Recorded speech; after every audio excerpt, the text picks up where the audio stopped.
What event brings the world together every 4 years and crowns a single champion in a sport loved by billions? Welcome to the FIFA World Cup Finals.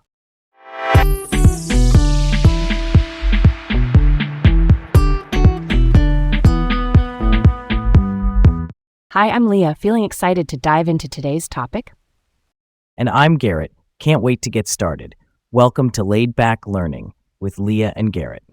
Today, we're exploring the thrilling history and the most fascinating facts behind the FIFA World Cup Finals.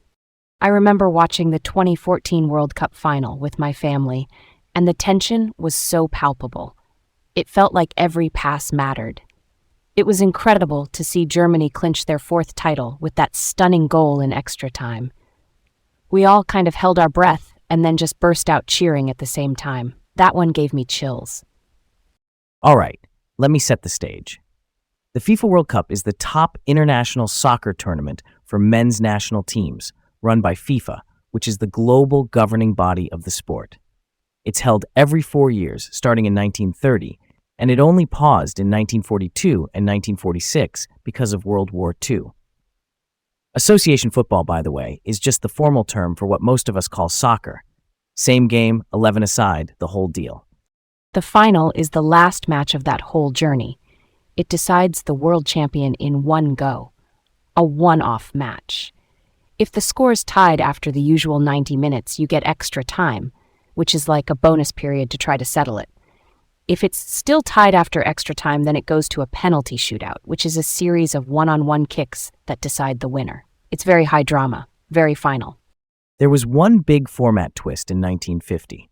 Instead of a single championship match, they used a final round-robin group, meaning the last 4 teams all played each other, and whoever topped that mini-league was champion. The decisive game of that group is treated as the de facto final. Everything else in World Cup history has come down to a single title match. Let's roll on into the early years. The World Cup kicked off in 1930, and from the jump they made the final a winner-takes-all match. It gave the tournament a clear endpoint, a single day when the whole soccer world turns its eyes to one game, and that format became the blueprint. And right from those early decades, there was this sense that the final wasn't just a match, it was a ceremony. The champions lift the FIFA World Cup trophy, and the winner's name gets engraved on the bottom of it. I love that part. It's like a literal carving of history, one line at a time on the base of the trophy itself. Brazil quickly emerged as a constant presence. They're the only team to appear in every World Cup ever held. That consistency matters. More appearances equal more chances to win. They've turned that into 5 titles and 2 runners-up finishes. Not gonna lie, that's dominant and it spans generations. That dominance was interrupted by World War II, which threw a long shadow and created a 12-year gap between finals. When the competition came back in 1950, it was ready to re-establish itself, even if that year's format was the odd one out with the round-robin ending. And in the decades after, the single-match final resurfaced and stuck. Stadiums got bigger in some eras, like the 6-figure crowd in 1970, and tactics evolved, but that last-day showdown kept its core identity. One game, one champion. No series, no best of 3, just the sharp edge of 90-plus minutes. By the way, European teams under UEFA and South American teams under CONMEBOL have been the ones locking down spots in the final.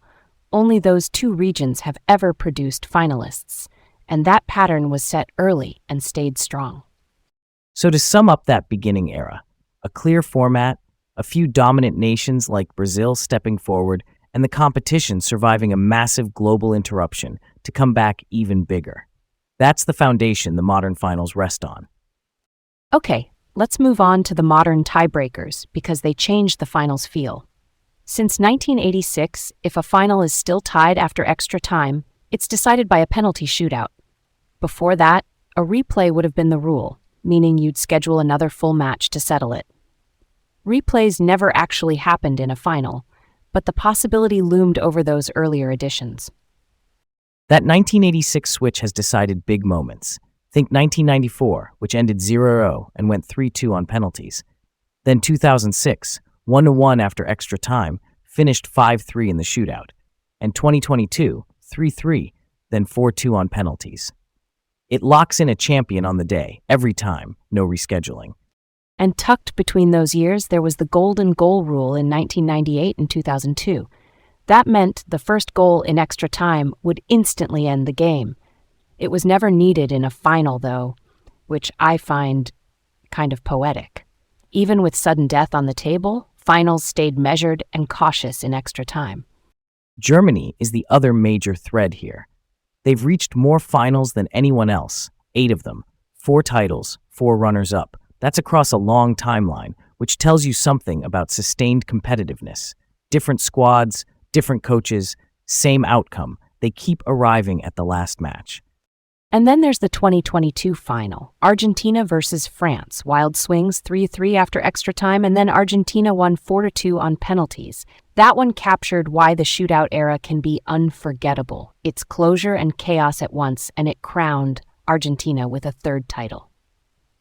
Meanwhile, some countries have reached the final without winning the trophy. The Netherlands have 3 runners-up finishes. Czechoslovakia did it twice, Hungary did it twice, Sweden once, Croatia in 2018.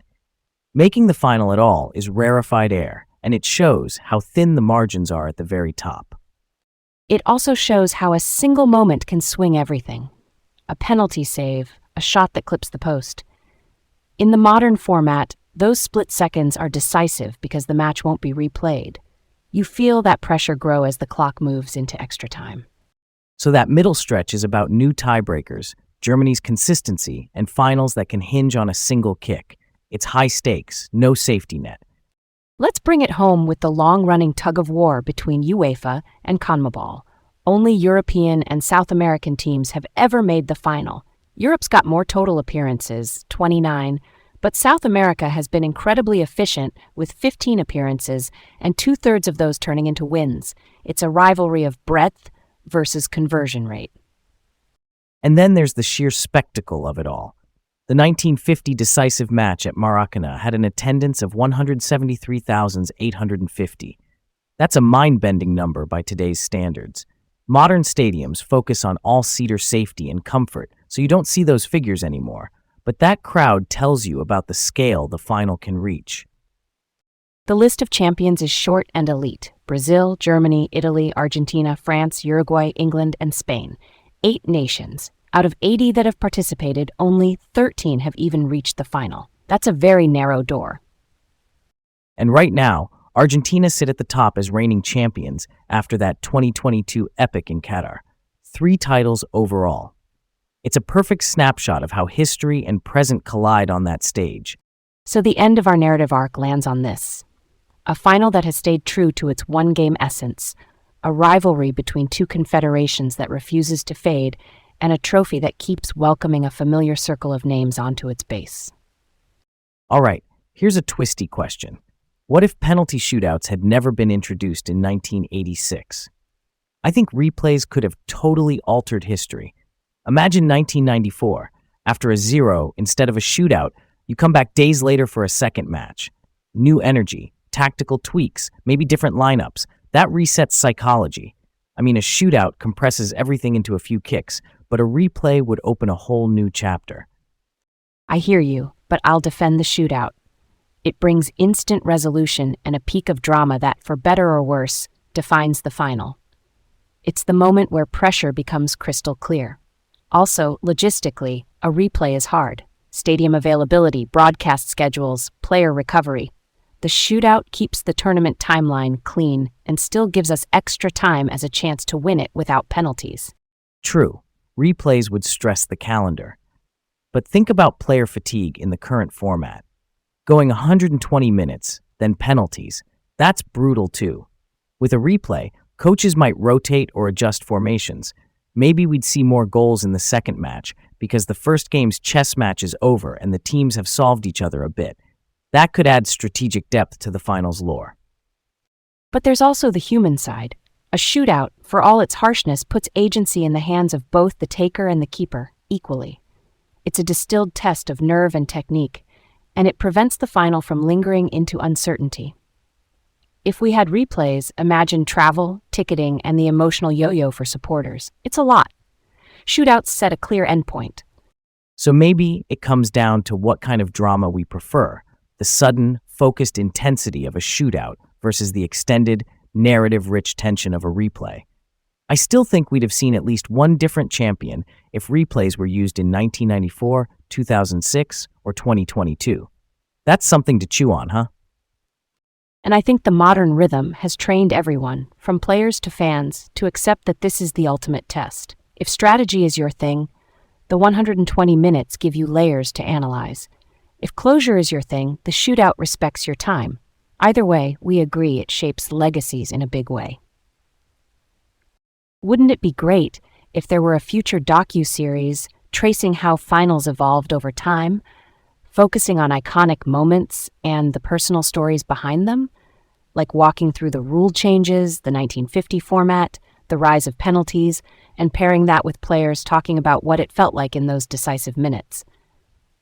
Real talk, that would be appointment viewing for me. I'm down for that. Each episode could anchor around one final, then zoom out to the era. Explain terms in plain language, like extra time being just an added period when the game is tied, and penalty shootouts being the final tiebreaker. Mix tactics with human stories. That hits different. All right, counterfactual time. What if 1950 had a single match final instead of that round-robin group of four?